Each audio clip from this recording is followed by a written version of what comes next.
I found a great new story to explore tonight. Do you want to see what it's like? It's an atmospheric surrealist nightmare made by Lizard Men Inc., a 20-year-old VFX artist. We're going to enjoy this visually realistic mystery in unison, though I'd like you to enjoy it on your own first. The official playlist is in the video description. Once you've viewed it and considered its symbolism, come back here.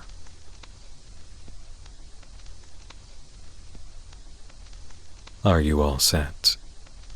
Good. We can begin our journey. But first, this message is sponsored by Raycon.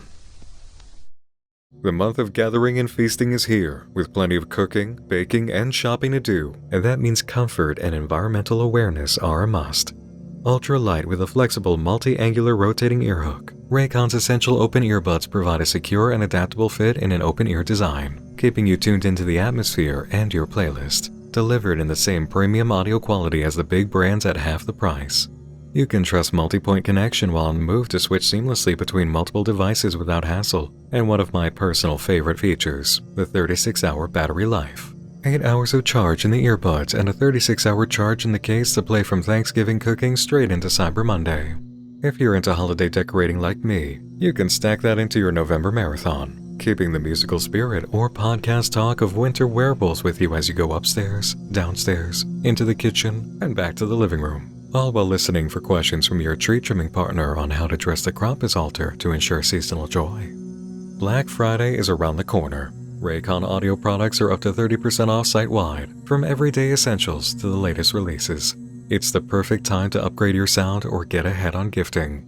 These early deals won't last long. Shop now before they're gone. Just click the link in the video description box or go to buyraycon.com/nightmindopen to get up to 30% off during Raycon's Black Friday and Cyber Monday sale. That's buyraycon.com/nightmindopen to get up to 30% off. Thanks again to Raycon for sponsoring tonight's trip into the surreal. The first entry in Obelisk is titled My New Friend, a powerful horror short by its own merit and serving as the entry point in our journey. I made a new friend, we're told. Do you want to meet him? He is in my closet, the child with a camcorder tells us. Can you see him? A cut to black switches us to a zoomed-out perspective, showing a stuffed animal and some toys. There he is, the child says, zooming in on a creature in the closet. Now we see him, and a moment later, we're informed he doesn't like being watched. Too late to change our perceiving. The child opens the closet door, and the friend is gone. In the next scene, this young narrator sits watching old cartoons and says sometimes the friend comes to watch alongside.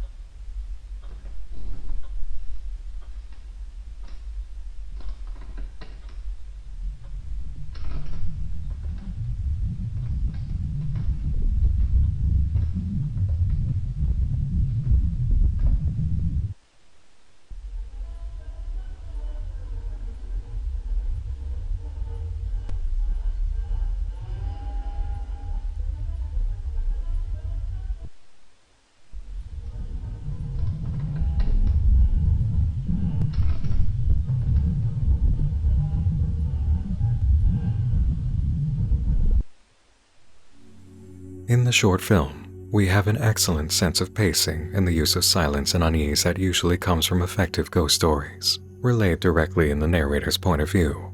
The quiet setup unsettles us in the way children often can through expressing in a low tone they've made a discovery.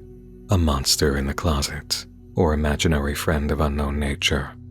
It immediately makes one uneasy. Then we see through the slats in the door, understanding that something large and unfamiliar is lurking, injecting quiet terror and trepidation as the child opens up the door. Taking away the monster for a moment prolongs the drop, a deeply effective use of horror strategy. A small journey in another part of the house, building anticipation, makes for dread. And at last, a monster unveiled, but not moving towards us in any striking violence. The freeze position of fight, flight, or freeze is kept right into the end of the video as the child's new friend melts back into darkness. And all of this is done in well-controlled pacing, delivery, and style, doubling down on the unsettling power of silence in the unknown. The visuals, of course, do much excellent work, giving us a photorealistic sense of place that amplifies the impact of witnessing the creature.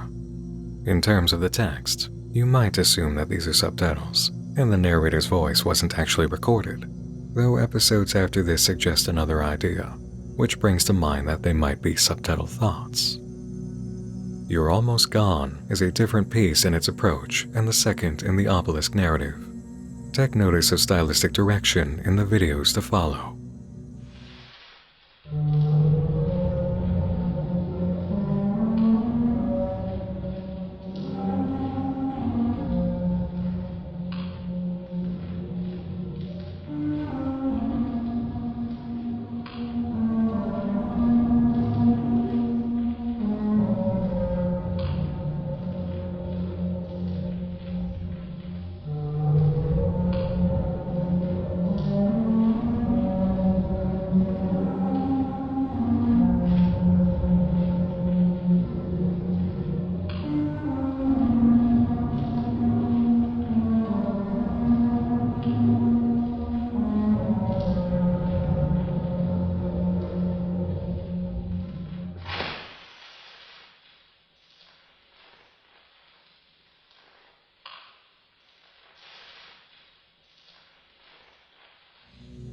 In this piece, we observe another being, frightening in their appearance, though a close examination of the first sequence reveals there are two in the scenario. While the face of either isn't shown to us, analyzing the anatomy of the limbs closer to the torso and a touch of white to the head before the black box appears shows us clearly. The monster in the woods is not the same as the monster in the house. The being that we see in the forest appears to be leaving too, fitting the idea of the title, You're Almost Gone. In the analysis of the previous figure, did the timing on the black box happen correctly? If we move along carefully, frame by frame. This is much more along the lines of the creature in the house during the first episode. There are white eyes visible, dimly, in a similar face. Compare the two shots, and the upper limb areas also seem to be the same. Notice too, a common movement, crouching down in that manner. In this way, with the stationary camera and the photographic movement through the scene, it communicates the perspective of another, not the narrator. And if this is the scenario we're presented, are we seeing through the eyes of the creature the narrator befriended? Is the being in the woods actually our narrator, now grown up and leaving this home? It would be a surprise for sure, but maybe it's our fault in assuming the narrator is human. In tone, there's not a fear here as much as there is a mystery that ends in a vague loss. In Your Home is the next piece. Note again the stylistic differences in direction and what it may mean.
another new being, a new narrator, possibly, and a baby named Abby. The direction taken here is reminiscent of environmental movement in an old genre of PC games known as FMV, full motion video, which were often point and click, resulting in sudden appearances and disappearances of objects, environmental changes, and leaps in movement that didn't animate so much as occurred. The sides of the image are warping, and the environment is much more apparent in its CGI construction. Story-wise, it's evident that we have a baby snatching here, with an intruder who's very easily identified, and a parent who insists in their loss. The doors were locked. Yet a chair was stood against the doorknob in their own room, suggesting knowledge of the danger in the home. This one isn't like the others. A star-shaped head, still a long face, quite gangly, but not the being we've seen so far or the friend it made. The house with no windows is the next entry, opening in a familiar fashion. Camcorder, slight waviness to footage, and subtitles in the text we first witnessed. I recently found a strange abandoned house, our narrator says. There are no other houses built around it and is seemingly in the middle of nowhere. It has no doors or windows. There are no obvious ways inside. I ended up finding a flat piece of wood that appeared to be hiding something. Behind it was an entrance to a crawl space. Naturally, our narrator goes inside. The journey through the crawl space is very well composed, moving around on hands and knees, showing photorealistic details on plenty of surfaces. This isn't the full-motion video dreamscape we just witnessed. The narrator makes their way inside by going up through an uncovered entrance in the floor, and notes, it smells like burnt matches. Their first movements unveil another, more unexplainable oddity.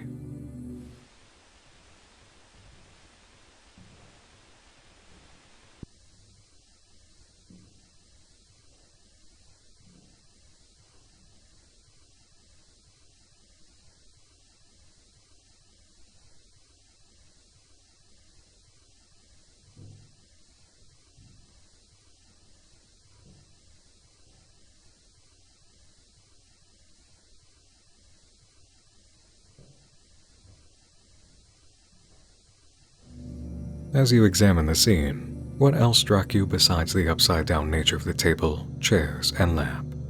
Did you notice 3 chairs, which do suggest 3 occupants? I'm sure you must have caught the door in the lower left, barely perceptible at times. And it might be due to the possibility that this door is drawn on the wall, and not actually accessible whatsoever. Look at the way it sits above the baseboard, with its frame not actually part of the woodworking, and how it melts away. The light isn't treating it much like a solid object akin to the white accent would. The electrical outlet for the lamp, too, is near the floor, as expected, and the light switch is close to shoulder height. As the narrator moves on, they pass a bookshelf and encounter a real door. The narrator remarks that it's quite tall, but they're not intimidated, opening the door and moving on.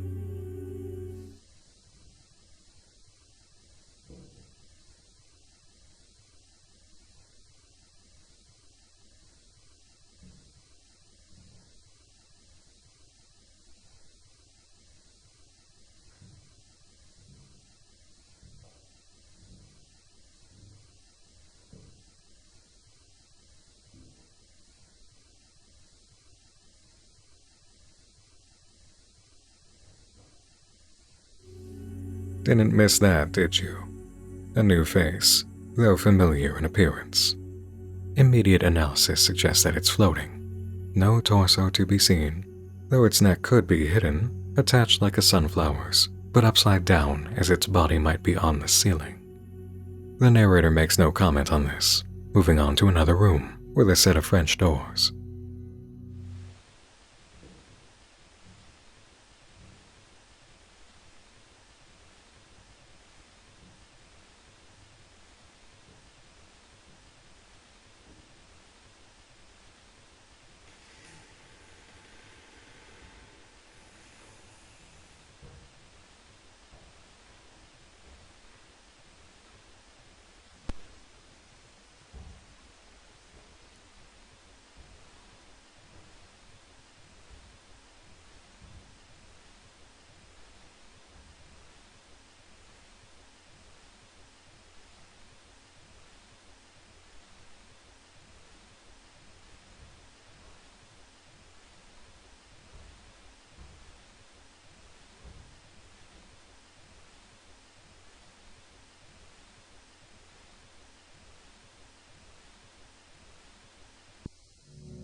Is there anything much to say about this room?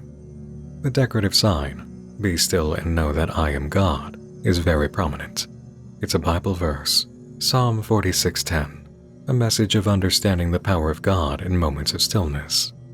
Of note in this room are the peculiarities of school desks and chairs, an artist's easel, and an artist's mannequin. It's an educational type of room, and trying to make out the objects on the left of the French doors, one appears to be a guitar. As the narrator exits, we observe their shadow, and it doesn't look like anything other than a normal human silhouette. This informs us our narrator is most likely not the tall, lanky being that left the home earlier. This house, however, belongs to at least one living thing that's very tall. The narrator moves down the hall towards an open arch with a crucifix above it. The hallway to the right leads into darkness. The archway leads into stairs running directly into the ceiling. Going the other way past the art education room, another hallway is found leading to a door upside down, and as the narrator comments, too high up to reach.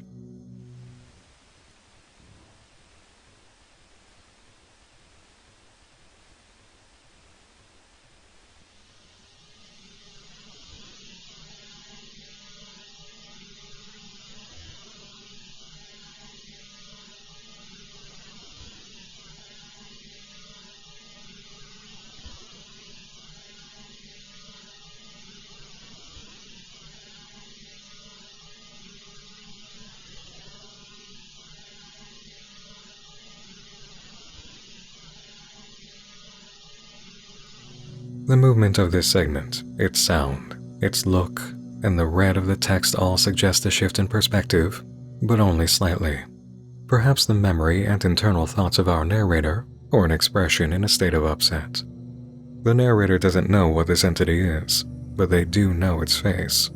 As established earlier, it's familiar, looking much like the narrator's friend that lived in the closet. "Why do you keep us here?" is the next piece, introducing a much different mood.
The perspective indicated by the style is the same as the victim of an abduction in an earlier entry, but the shadow cast over this caterpillar version of Abby is the head shape of the abductor.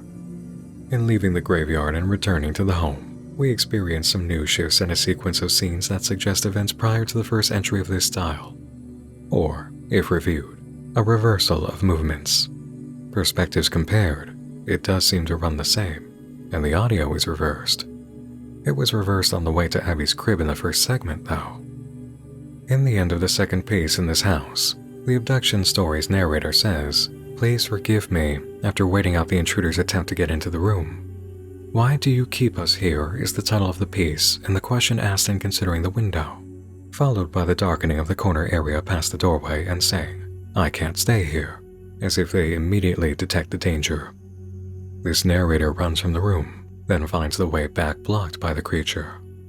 In the bedroom, they block the door with a chair, wait out the attempted break-in, and that's when we get a remorseful statement.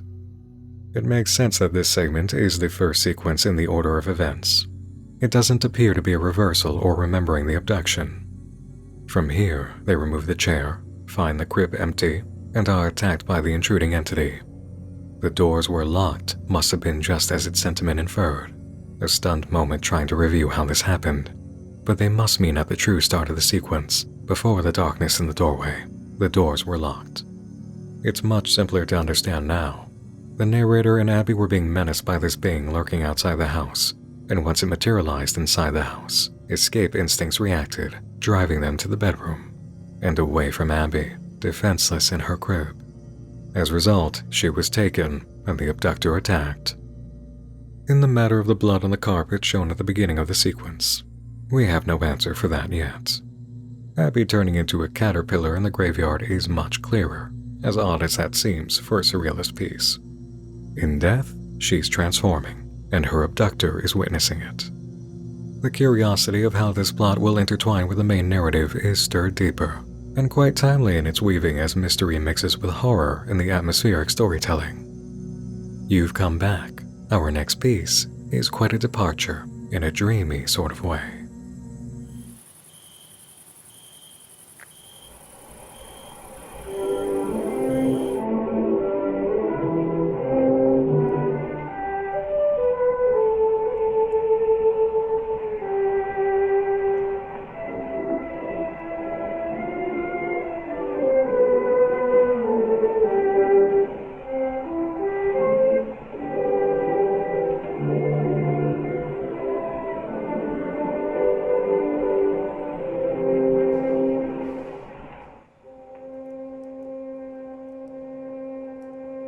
How are things going?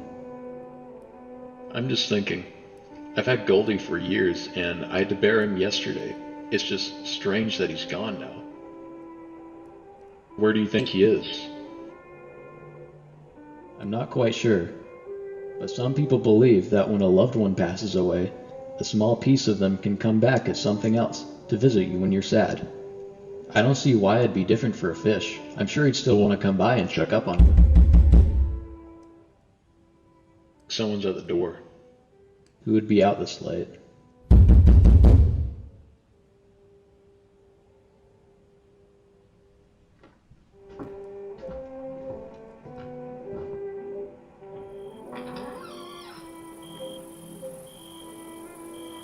Hello? Who's at the door?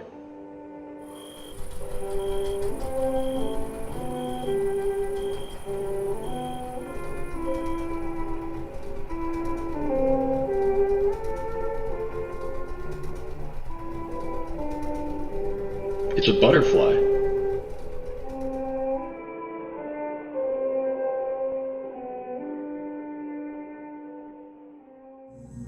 One of the most unexpected turns in Obelisk, this comfortable children's show-style animated piece illustrates an idea. 3 beings. 2 are adults, and 1 is, in this story, a goldfish. The goldfish has died, and the blue bird is in grief. The orange bird informs him that some believe, when a loved one dies, a piece of them may return. And an unexpected visitor at the door gives way to the appearance of a butterfly, which we understand are caterpillars transformed. It's a very clear metaphor. The butterfly is Abby. The goldfish is most likely Abby. These birds, too, are a bit familiar. Their long, lanky bodies, with large coats of feathers starting on the upper legs, reminiscent of the creature from the first narrator's closet. Do take notice the stylistic approach is in the manner experienced in the beginning with the first narrator. The idea of loss and transformation is strong on either side of the stories. The being from the start did lose someone in the second piece. Abby was lost in her side of the story. And through it all, we have an interesting sense in "you've come back to observe." Abby returns, but she's not recognized by the birds. As a piece of Obelisk, this immerses us in the strange comfort of the quiet surreality the story is excelling at, while injecting mystery. It's visually delightful in how pleasant and nostalgic it is, of course, but leaves open spaces and flow of action and sound to keep us in the tone of our journey. You don't trust this until it's over. This is one of the creator's finest visual displays too, in pleasant composition of characters, environment, and animation. Projects in nonfiction will, at times, be deeply competent in their displays of emotional restraint in their artistry. The creator is aware of the atmosphere they wish to instill, the emotional impact they wish for you to experience, and so they direct their elements in measures that deliver in a just enough fashion, accomplishing the result without anything close to tipping the budget or overdoing the approach. Lizardmen Inc. is definitely one of these creators, and it makes the hits and the depth of atmosphere much better. Obelisk invokes a fugue state reminiscence to savor in the journey, even as you come to be more awake in certain visuals.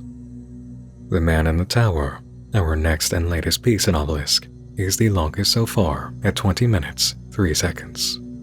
The main narrators return, now in their own bedroom, saying, "I closed my bedroom door last night." Noises emanate from downstairs, and the narrator remarks the whole house is dark. They descend the stairs, saying, "It smells like burnt matches."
This can't be happening.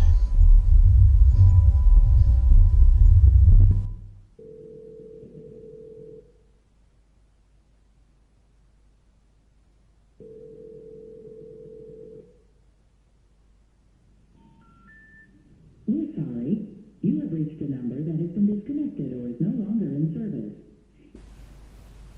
When the scene returns, a familiar sight. A chair under the doorknob. A band of some sort is wrapped around the closet door handles too, as if a latent memory stirs in the narrator, informing them to keep that closed. In time, they decide to journey out and go through the door that doesn't belong. Down a long, narrow hall, they walk into a room with a small desk and tall chair to the left near a painting of a young girl wearing a hat.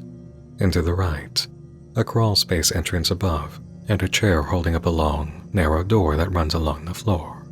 The narrator puts the camera down and slides through, finding they can walk the hallway.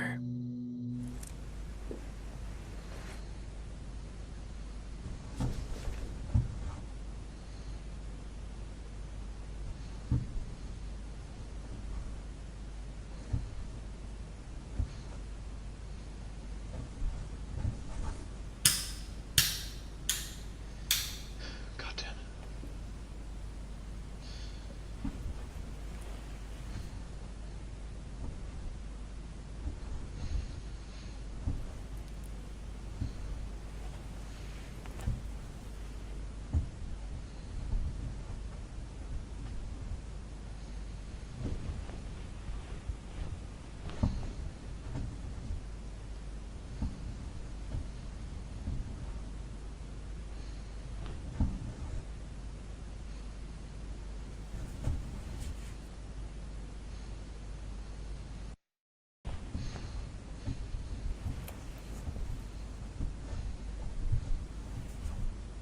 Down, it seems, at least for the moment.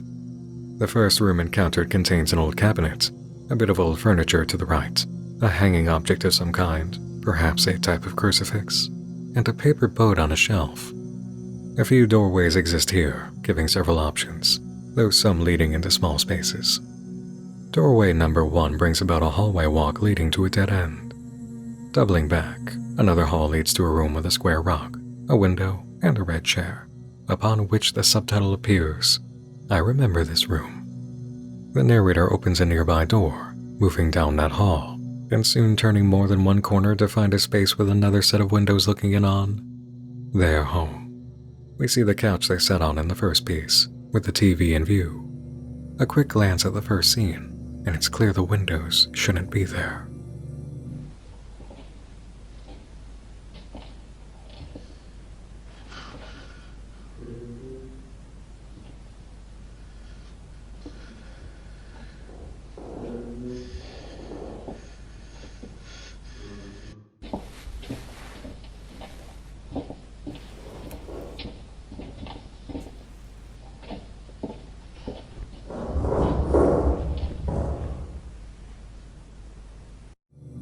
The floating head from the house with no windows is back, and another tall, gangly being is clearly here, just moving past the window. But if the floating head is the same as we've seen from the first friend met years ago, now without its body, what's moving in the hallway?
As the narrator moves on, we'll indulge ourselves with a moment to review.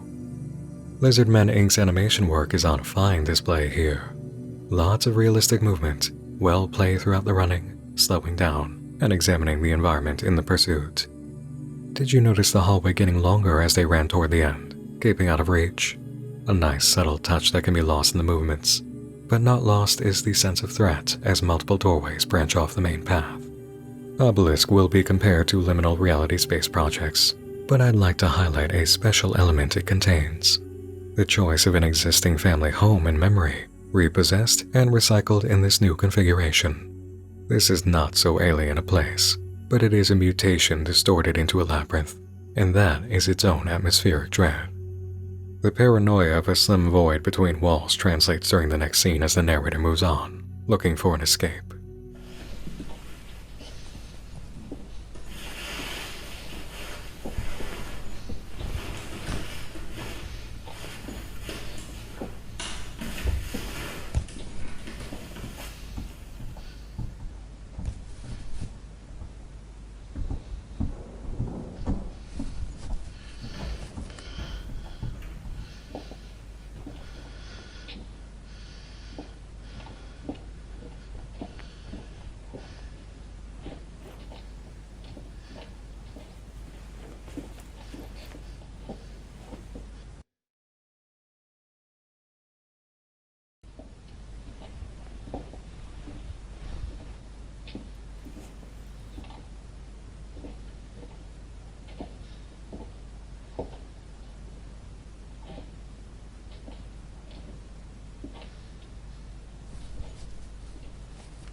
The narrator sits for a moment in the art education room, silently contemplating the impossibility of it all. The house with no windows has invaded their home, and it contains rooms from a house they left in childhood. It isn't very long before the narrator stands up, taking the camera and journeying on.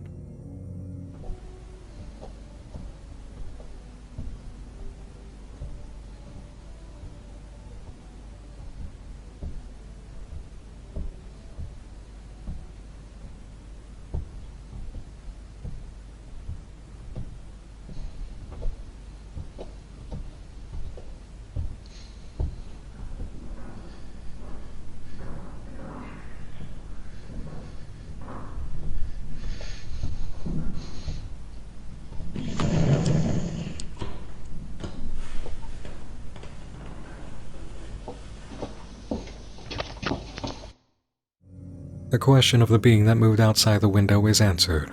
That tall creature is now straight ahead, with an equally long face.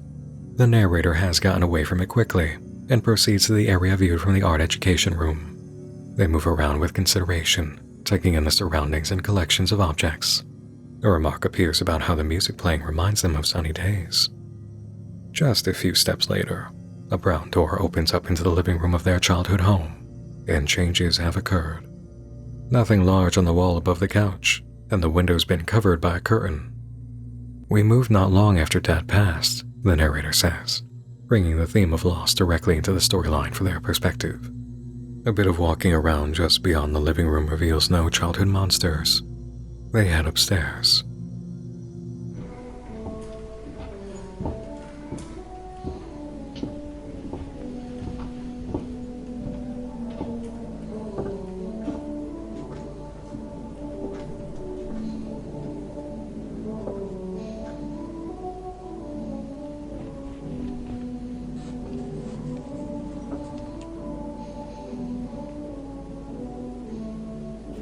Let's not move on from that so quickly, though our now named narrator, David, is quick to do so, and it's understandable.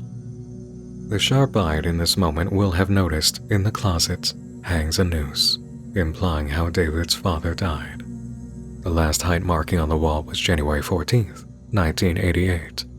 Markings go down to 83, at least 5 years in this house. Further in, we see David's childhood bedroom, the stuffed elephant still sitting on the stool next to the bed.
At last, the original, and giving context to the red text. That sound that echoes out here, we may now perceive as David. Other mysteries, though, the way Abby and her death and transformation factor in, the existence of the other monsters, what truly occurred in the second piece with this being leaving, and the cause behind the bloodstain, are all still open to unravel later, in more installments. At the very least, We may guess that David's childhood friend appeared just before the father's passing, and it was their moving away from the house in the wake of that death which left the monster alone. The scene in the hallway, when this being's face was censored, those look like the French doors to the art education room. But seeing David's walk through the area ahead of rediscovering the old living room, we find a match. David doesn't recognize this room upon first entry, and it's attached to an equally unfamiliar foyer.